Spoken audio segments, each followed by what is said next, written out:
कश्मीर को लेकर पाकिस्तान का एक और प्रोपेगेंडा फेल हो गया। कश्मीर के नाम पर दुनिया भर में आंसू बहाने वाले पाकिस्तान ने 5 फरवरी को कश्मीर सॉलिडरिटी डे मनाया था। सोचा तो ये था कि पूरी दुनिया और कश्मीर का समर्थन मिलेगा, लेकिन उसे लानतें मिली। मकबूजा कश्मीर में बहुत बड़े जुल्म हो रहे हैं और आप उनके खिलाफ यकजहती, आप उनकी हमायत में यकजहती बनाओ।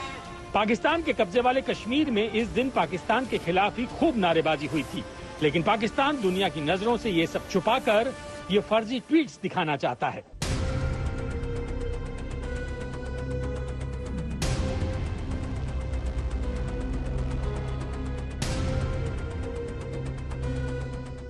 वैसे तो कश्मीर के मामले में पूरी दुनिया पाकिस्तान का आतंकी एजेंडा समझती है, इसीलिए साथ नहीं आती है। लेकिन लोगों को झांसे में लेने के लिए उसने इन ट्वीट्स के जरिए ये जताना चाहा कि बड़ी बड़ी कंपनियां इस मसले पर उनका समर्थन कर रही हैं। लेकिन जब पाकिस्तान से ट्वीट सामने आए तो विवाद खड़ा हो गया। वास्तव में हुंडई का ये कृत्य आपत्तिजनक है।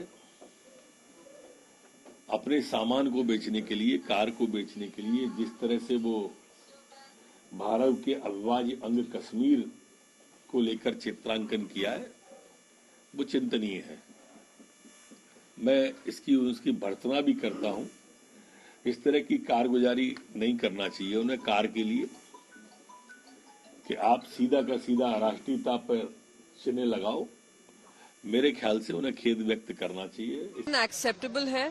देश की जो मैं मानती हूँ जहाँ पे एक तरीके का वातावरण है, जहाँ पे आप कश्मीर को हम साथ में लेकर 370 हटाने के बाद कश्मीर की जो इकोनॉमी है उनको देश से जोड़ने का काम चल रहा है, उसमें ये लोग अगर एक पॉलिटिकल स्टांस लेते हैं, एक स्टांस एंटी इंडिया लेते हैं, तो उनसे सवाल पूछना पड़ेगा ही। सारे बिजनेसेस हमारे देश में पनप रहे हैं, फूल रहे हैं, फल रहे हैं, तो कहीं ना कहीं हमारे सेंटिमेंट्स को भी ध्यान रखने की जिम्मेदारी इनकी है। कश्मीर के मसले पर बड़ी बड़ी कंपनियों के ट्वीट जिसे पाकिस्तान ने असली बताए, वही कंपनियां धीरे धीरे इस मसले पर पाकिस्तान को ही गलत साबित करती रहीं। सारी कंपनियां भारत की ताकत जानती थीं। इस मामले में दक्षिण कोरियाई कंपनी ह्युंडई को लेकर तो ट्विटर पर बायकॉट ह्युंडई का हैशटैग भी चलने लगा। इसके बाद कंपनी ने अपने आधिकारिक ट्विटर हैंडल से स्पष्टीकरण दिया। एक के बाद एक कंपनी ने 2 ट्वीट किए और आधिकारिक जवाब में पाकिस्तान से हुए ट्वीट को नकली बताया।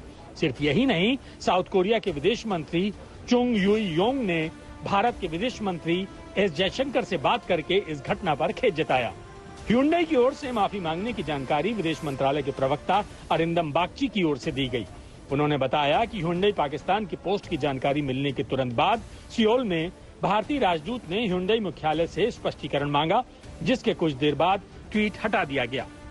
सिर्फ ह्युंडई ही नहीं, इस विवाद में KFC, डोमिनोज और पिज्जा हट समेत कई कंपनियां शामिल थीं।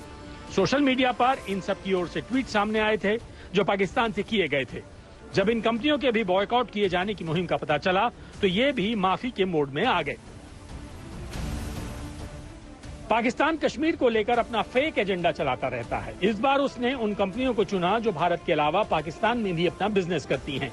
इसी वजह से भारत को अपनी ताकत दिखाने को मजबूर होना पड़ा। सभी कंपनियों के झुकने के बाद पाकिस्तान को भारत की अहमियत का पता चल गया होगा। ब्यूरो रिपोर्ट, आज तक।